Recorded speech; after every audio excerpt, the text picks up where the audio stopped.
En esta ocasión nos encontramos con el doctor Germán Ver Esquivel, profesor universitario en Derecho Internacional y Derecho Ambiental, autor de varios y diversos libros y artículos en esas materias, quien el día de hoy nos va a explicar acerca del Acuerdo de Escazú y nos absolverá algunas dudas importantes acerca de este importante acuerdo. Muchas gracias, Roxana, muchas gracias por la oportunidad.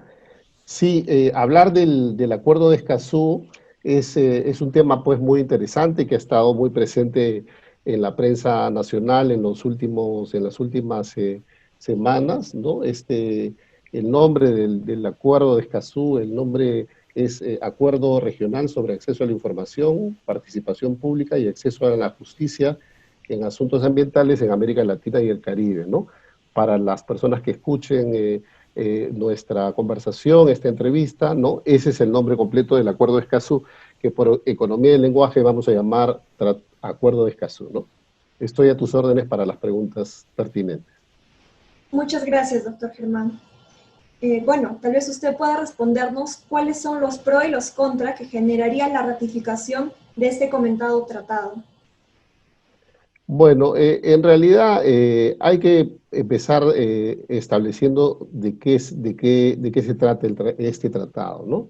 Como he mencionado al principio, ¿no? Menciona la palabra información, acceso a la información ambiental, participación pública y acceso a la justicia en temas ambientales. El Acuerdo de Escazú ha sido negociado en varios años por los países de América Latina y el Caribe. Esto es bien importante, no hay que olvidarlo. No solo son los países de América Latina, es decir, la América hispana, los que hablamos español, sino también los países del Caribe, muchos de ellos hablan inglés y hablan francés, ¿no? Está abierto a la firma, y hasta la fecha, me parece, si no me equivoco, tiene nueve firmas. El acuerdo tendrá vigencia a partir de la 11ª firma, y en este momento lo último que conocemos es que Colombia ha ingresado a su Congreso el documento respectivo para iniciar el proceso de ratificación. Es un acuerdo, como yo soy profesor de Derecho Internacional y Derecho Ambiental, en realidad me gustaría señalar que eh, es un acuerdo que tiene el modelo de los acuerdos ambientales tradicionales. Por ejemplo, si leemos el acuerdo del Tratado Marco de Cambio Climático o el Tratado Marco de Diversidad Biológica, la estructura es muy similar. Yo para los alumnos de la universidad, yo les recomiendo sobre ese tema leer mi libro, ¿no? Que se llama Introducción al Derecho Internacional del Medio Ambiente, donde hay una gran cantidad de páginas dedicadas a lo que son los tratados de derecho ambiental, cómo se negocian, cuáles son sus características. En consecuencia, cuando vemos el Acuerdo de Escazú, lo que vemos es algo similar a estos acuerdos como el de cambio climático o como el de diversidad biológica y muchos otros tratados ambientales. Cada país deberá definir cuáles son los pros o los contras de suscribir o ratificar el acuerdo, ¿no? A mí me parece que el tratado además tiene un elemento, siempre hablando como profesor, que es lo que yo soy, siempre hablando como profesor, el tratado tiene también algunos elementos de derechos humanos, ¿no? Entonces uno podría decir, ¿es un acuerdo ambiental o es un tratado de derechos humanos, ¿no? O es una something in between, como dicen en Estados Unidos, ¿no? Algo en el medio, ¿no? Si es un tratado de derechos humanos que tiene un componente ambiental o es un tratado ambiental que tiene componente de derechos humanos. Interesante, ¿no? Y eso pasa mucho en el derecho ambiental. Eso pasa mucho en los tratados de derecho ambiental, sobre todo en los internacionales, que combinan muchas veces cosas de derechos humanos con temas de derecho ambiental. Entonces, como te digo, los pros y los contras tendrán que evaluarlo cada uno de los países, ¿no? Dependiendo de sus características, ¿no? Hay países, por ejemplo, los países del Caribe, que son países pequeños, estados insulares, que, digamos, por ejemplo, tienen una economía que está más basada en el turismo, otros países que están más basados en la minería, otros países que tienen otras características distintas. Cada país tendrá que evaluar eso. Lo que sí es cierto es que ha habido una negociación de largos años y en esa negociación se ha llegado al acuerdo de este texto, que ahora, bueno, se presenta ante los países y que los países tendrán que tomar decisiones respecto a él, ¿no? Bueno, es bastante claro que son los países entonces los que deben saber o los que deben definir cuáles son los pros y los contras que traería la ratificación de este tratado. Como usted menciona, ya están en la novena firma y cuando se llegue a la novena ratificación y cuando se llegue a la 11ª ratificación, este tratado pues entrará en vigor. Y para continuar, ¿existen otros tratados internacionales firmados por el Perú en materia ambiental que tengan obligaciones jurídicas parecidas o similares a las que se señalan en este Acuerdo de Escazú? Muy interesante la pregunta, Roxana. Los tratados ambientales son tienen características muy interesantes y muy dinámicas. Como te digo, ya acabo de mencionar que este tratado tiene un componente de derechos humanos también, ¿no? Entonces, ese es un primer elemento. Estos tratados además siempre traen a la mente la antigua dicotomía entre el medio ambiente y el desarrollo, ¿no? Es decir, esa antigua dicotomía, que ya viene desde la Declaración de Estocolmo sobre medio humano en el año 1972, ¿no? Que siempre el tema del medio ambiente implica tomar, no una posición, pero sí tener en consideración el desarrollo de los países, ¿no? Proteger el medio ambiente y desarrollar los países siempre ha sido una dicotomía, y la solución de esa ecuación, ¿no? Fundamental es la que puede traer un elemento fundamental para conversar sobre este tema, ¿no? Hay muchos tratados, el Perú desde el año 1972 ha negociado y ha suscrito innumerable cantidad de tratados ambientales, ¿no? Precisamente la base del derecho internacional ambiental son los tratados, ¿no? A diferencia de otras áreas del derecho, ¿no? Donde, por ejemplo, la costumbre puede tener alguna importancia, la base es del derecho ambiental, del derecho internacional ambiental, son los tratados. Y esto trae pues algunos elementos interesantes. El Perú es parte pues de la Convención de Cambio Climático, de la Convención de Diversidad Biológica, para mencionar las más importantes, ¿no? De la Convención sobre la capa de ozono, del Tratado de Cooperación Amazónica, de la Declaración de Río de Janeiro, que algunos consideran que es soft law, ¿no? O sea, el derecho que no es de obligatorio cumplimiento, la Declaración de Río de 1992, y otros consideran que tiene algunos elementos que sí son hard law, que quiere decir que es un documento que tiene algunas obligaciones para los estados, ¿no? El acuerdo de Escazú está basado o tiene un antecedente, un acuerdo europeo que se llama el acuerdo de Aarhus, ¿no? El acuerdo de Aarhus es una ciudad en Dinamarca, ¿no? Y entonces ese documento, el documento de Aarhus, es muy similar al tratado que estamos conversando. Sin embargo, el de Escazú es un poco distinto porque tiene algunos elementos más que seguramente vamos a ver en las próximas preguntas, ¿no? Claro. Bueno, es cierto, el Perú hace años viene suscribiendo diversos tratados que reafirman el compromiso que tenemos como país en la protección ambiental, así como el desarrollo sostenible. Y es por eso que le pregunto si hay algún instrumento de cooperación internacional por el cual que siente alguna posición de los países que ya han ratificado este acuerdo. Es decir, los países que ya ratificaron y que están esperando las dos últimas ratificaciones para la entrada en vigor, ¿tienen alguna posición respecto a la controversia que ha surgido aquí en nuestro país respecto a este tratado?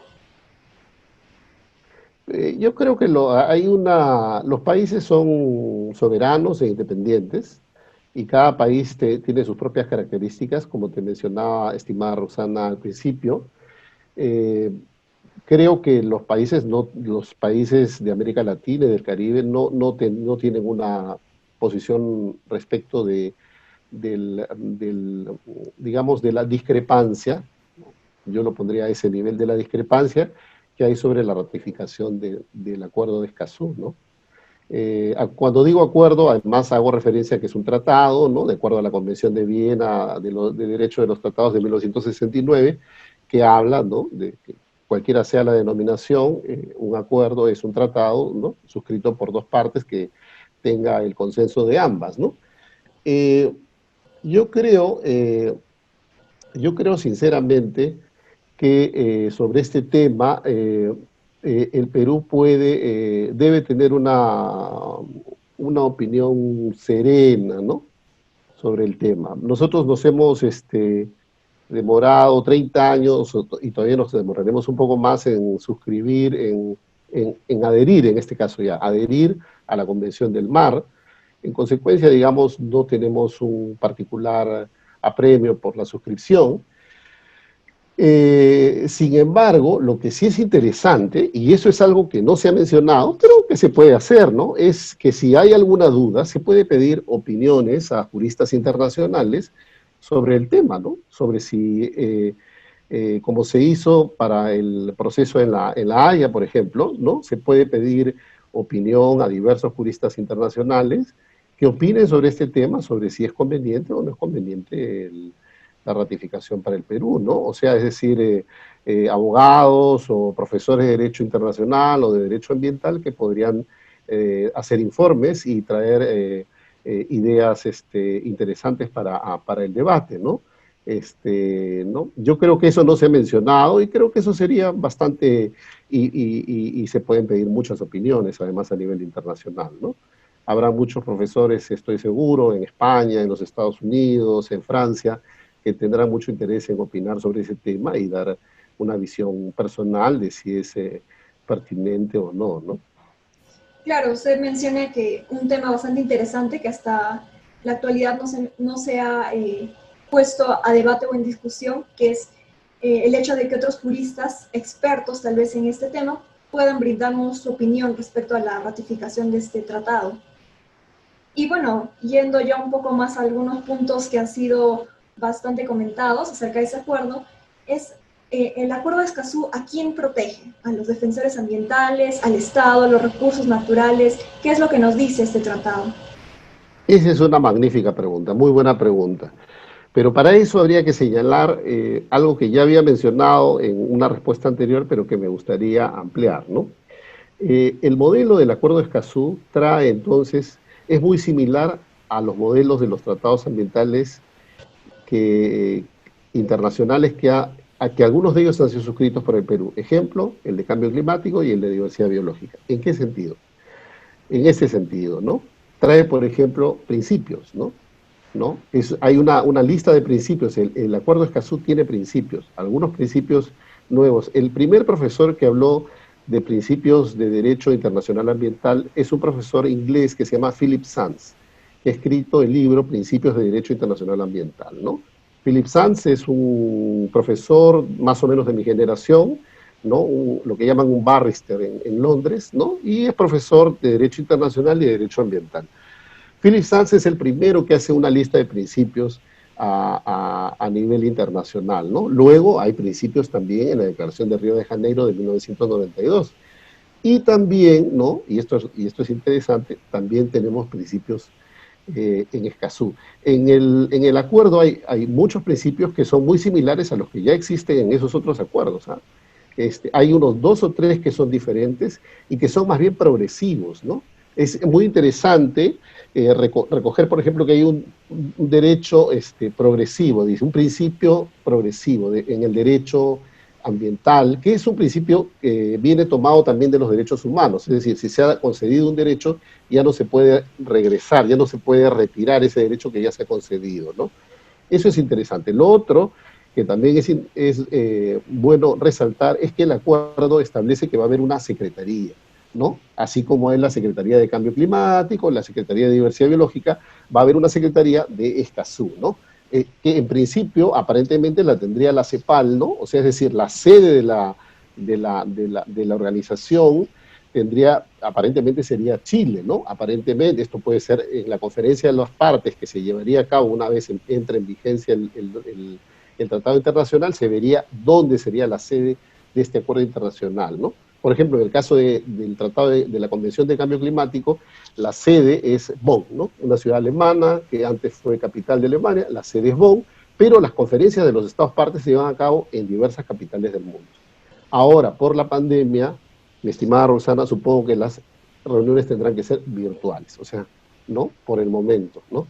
Entonces, ese es otro elemento importante que trae el acuerdo. El acuerdo, además, no admite reservas, que es parte del estilo de la negociación también de los tratados de derecho ambiental, lo que se llama los package deal, ¿no? En inglés. O sea, es un acuerdo único, cerrado, donde uno tiene que aceptarlo, ¿no?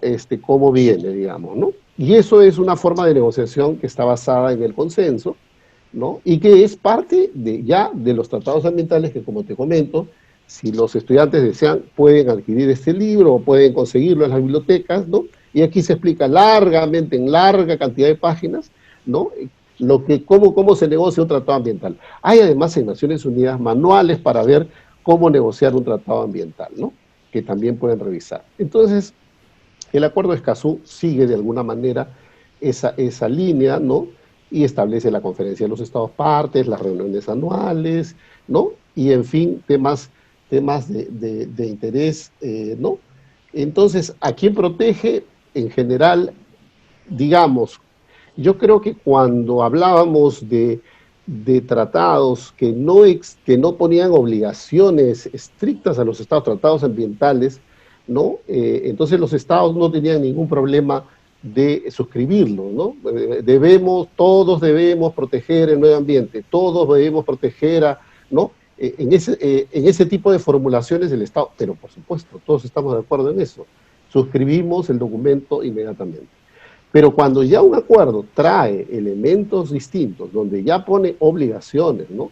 Entonces, que van a exigir luego la promulgación de una ley, ¿no? Que podrían llevar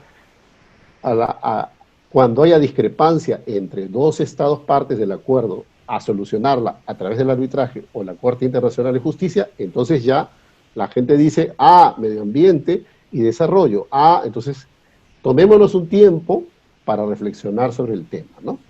Y como te digo, lo digo como profesor de Derecho Internacional, a mí me encantaría hacer un curso de Derecho de Tratados sobre tratados de Derecho Ambiental, eso daría para un curso extraordinario en la universidad, ¿no? Es inacabable estudiar además solo podrían estudiarse los principales tratados ambientales, no todos, porque son una infinidad, ¿no? Claro, bastante interesante lo que nos señala, ¿no? De acuerdo también a cómo se negocian los acuerdos o los tratados en materia ambiental, en derecho internacional ambiental.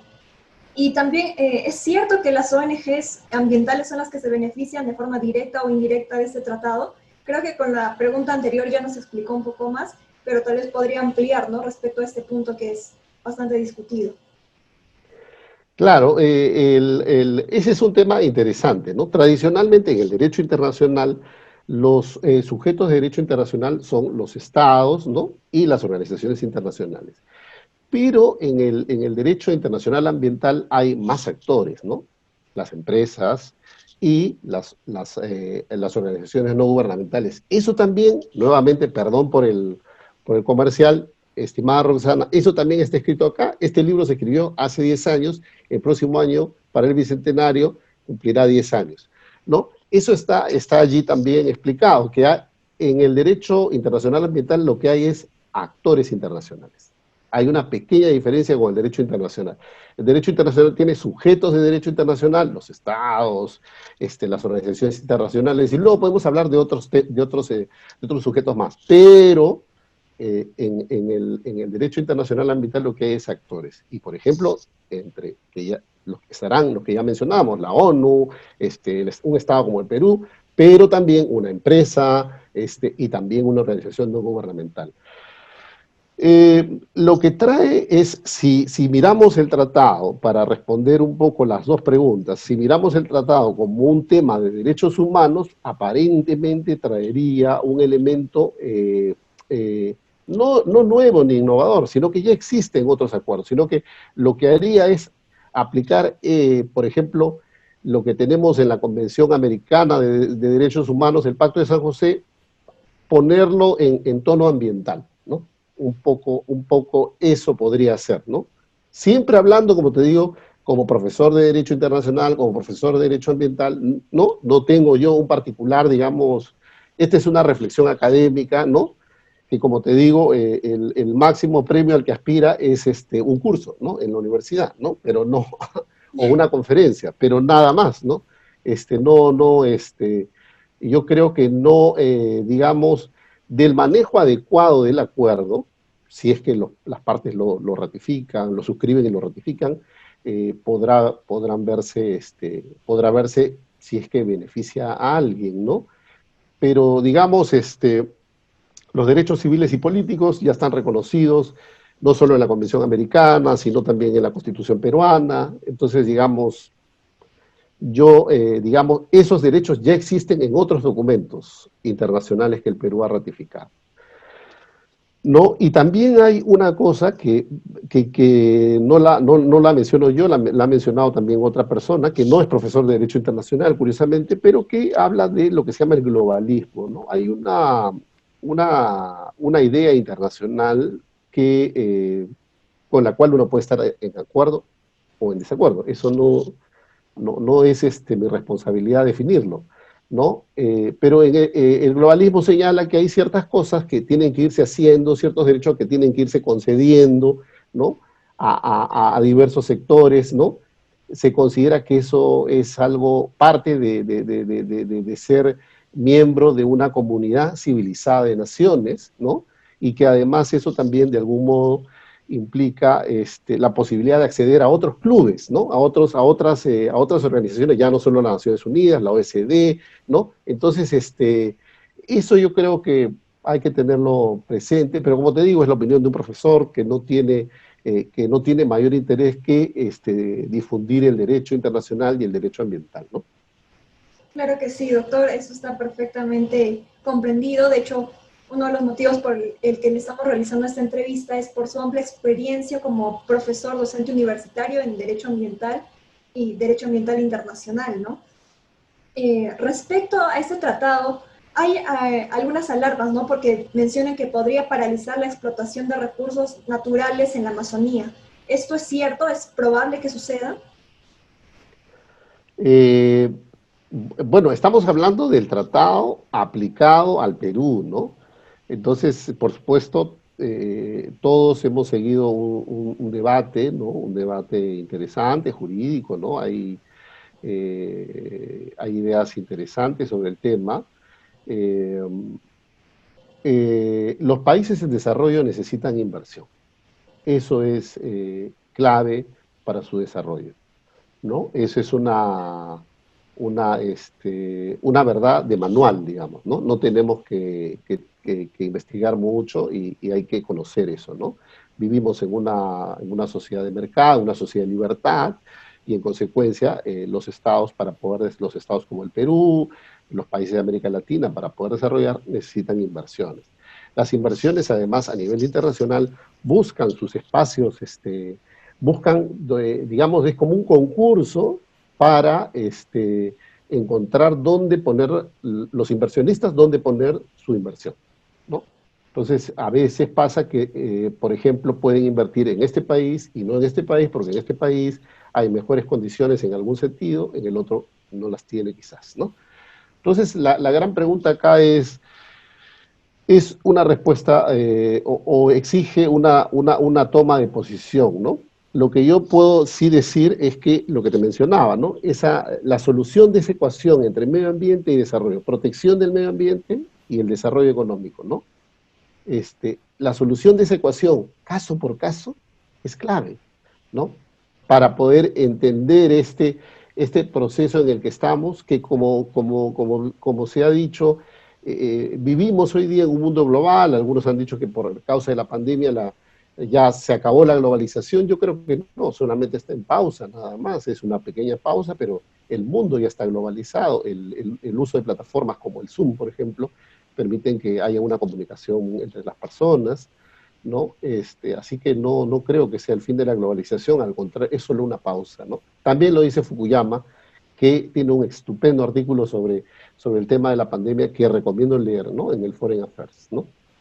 Muchas gracias por la recomendación, doctor. Bueno, y continuando con esta entrevista, el Acuerdo de Escazú somete todas las controversias entre las partes a la competencia de la Corte Internacional de Justicia, como algunos ya lo han venido mencionando.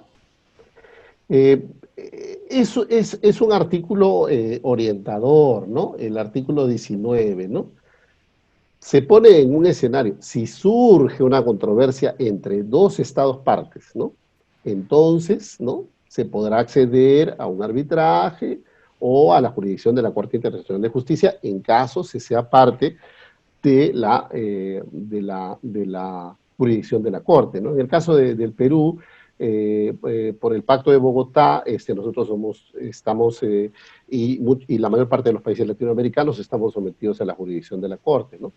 En realidad, eso ocurrirá, esa hipótesis ocurrirá en caso haya una discrepancia entre dos estados, porque solo los estados pueden acceder a la Corte Internacional de Justicia, ¿no?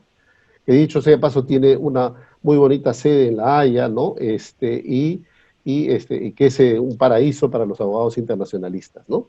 Yo creo que es fundamental recordar eso. Así que es un elemento para tenerlo en consideración en caso de una discrepancia, ¿no? En caso de una discrepancia internacional, ¿no? Pero eso tendríamos que esperar a que ocurra, ¿no? A que ocurra. Pudiera ser que hubiese un proyecto de inversión en la mitad de la frontera de dos países. Por ejemplo, eso ha pasado en Europa, ¿no?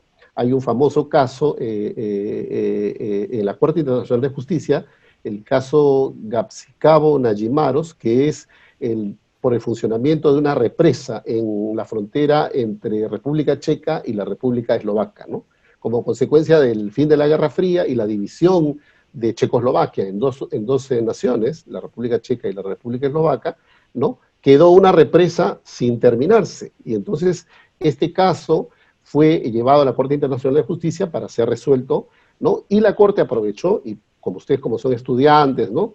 de Derecho y de Ciencia Política, sería interesante que ustedes revisen esa sentencia, donde hay también una gran cantidad de temas de derecho ambiental. De hecho, un curso de derecho ambiental implica estudiar esa sentencia, ¿no? De la Corte. Es un caso antiguo, además, y que tiene 20, 25 años atrás, ¿no? Muchas gracias, doctor. Su respuesta a esta pregunta que le planteamos ha sido bastante esclarecedora, ya que mucho se venía comentando, ¿no? Acerca de la competencia de la Corte Internacional de Justicia respecto al tema del tratado. Y para finalizar, nos gustaría saber si este acuerdo de Escazú afecta nuestra soberanía nacional, es decir, la soberanía que tenemos dentro de nuestra parte de la Amazonía. Esa es una pregunta muy, muy espinosa, ¿no? Y muy difícil de responder, ¿no? El acuerdo entre los principios habla de el principio de la soberanía permanente sobre los recursos naturales, ¿no? ¿no? La soberanía permanente sobre los recursos naturales, que es un viejo adagio que viene ya desde la década de los 70, ¿no? Hay una resolución, me parece que es la 1803 de las Naciones Unidas, que habla sobre ese principio. Ese principio está incluido en el acuerdo como una guía, ¿no? Como una guía. Pero en la práctica, los abogados, los que alguna vez hemos litigado, digamos, ¿no? Sabemos pues que la interpretación de un tratado o la interpretación de una ley, ¿no? Tiene bastantes posibilidades y visiones, ¿no? Entonces, lo que señala una parte del tratado puede ser un tema y lo que señala otra parte del tratado puede ser otro tema, ¿no? Yo en realidad no quisiera referirme a la respuesta, creo que hay ya una respuesta oficial, ha sido ya dada y yo coincido en gran parte con esa respuesta, ¿no? Pero sí podría decir que es un tema, digamos, bien delicado, ¿no? Porque, digamos, ya la soberanía, digamos, del siglo XVIII, digamos, ¿no? La soberanía del siglo XVIII o de Luis XIV en Francia, ¿no? Que decía, el Estado soy yo, ¿no? de esa soberanía hemos pasado ya a soberanías modales a nivel internacional. El hecho de que el Perú sea parte de la Convención Americana de Derechos Humanos, por ejemplo, ya concede parte de esa soberanía, ¿no?, de esos derechos que son del Estado a una corte o una comisión y luego una corte, ¿no? En general hay tratados como los tratados de libre comercio también que conceden parcelas de soberanía a otros estados. En consecuencia, yo creo que, digamos, debe haber sí un diálogo ponderado. Es importante que en el Perú y en general en América Latina aprendamos a dialogar, ¿no? Y aprendamos a encontrar acuerdos, ¿no? Yo he visto por los años que he vivido en el extranjero, en países que son de mi predilección, como los Estados Unidos, España, Francia, ¿no? Eh, lo que prima siempre es el diálogo, ¿no? Un diálogo constructivo, beneficioso para todos, ¿no? Y entonces en el Perú yo he encontrado más bien lo contrario, ¿no? O sea, digamos, no hay la posibilidad ese, yo tengo mi posición, tú tienes tu posición, y no podemos, hay una intransigencia que yo no sé si la tiene que ver un abogado, porque realmente, o un abogado que tenga estudios de psicología, ¿no? ¿No? Que no es el caso. Yo soy profesor de Derecho Internacional y de Derecho Ambiental, ese es mi métier, como dicen en Francia, ¿no? O sea, mi oficio, ¿no? Y eso es lo único que puedo responder sobre la pregunta, ¿no? Es cierto, la soberanía es un tema bastante controversial en nuestro país. En su momento lo fue con la firma de la CONVEMAR y ahora es con la ratificación del Acuerdo de Escazú. Bueno, estimado doctor Germán Ver Esquivel, a nombre del Club ONU San Marcos, una organización estudiantil de la Decana de América, y de todos sus integrantes, le agradezco por esta oportunidad que nos ha dado para poder conocer acerca del Acuerdo de Escazú desde un punto de vista bastante académico como el que usted nos brinda desde su experiencia y su amplia trayectoria. Además, también agradecerle por la recomendación de los libros. Esperemos que podamos conseguir su libro para ampliar nuestra ya biblioteca que tenemos a disposición de todos los alumnos de nuestra casa de estudios. Y bueno, muchas gracias. No sé si usted desea dar algunas palabras finales. Y recordar siempre que me tienen a su disposición y felicitarlos por este gran esfuerzo que hacen ya como estudiantes y próximos profesionales. Gracias. Muchas gracias, doctor Vera. Esperamos tenerlo en una siguiente oportunidad, tal vez en algún evento con nosotros o, como usted mencionó, en algún curso donde hablemos acerca de tratados ambientales. Gracias y esperamos que se suscriban a nuestro canal de YouTube y sigan todos los videos que tenemos.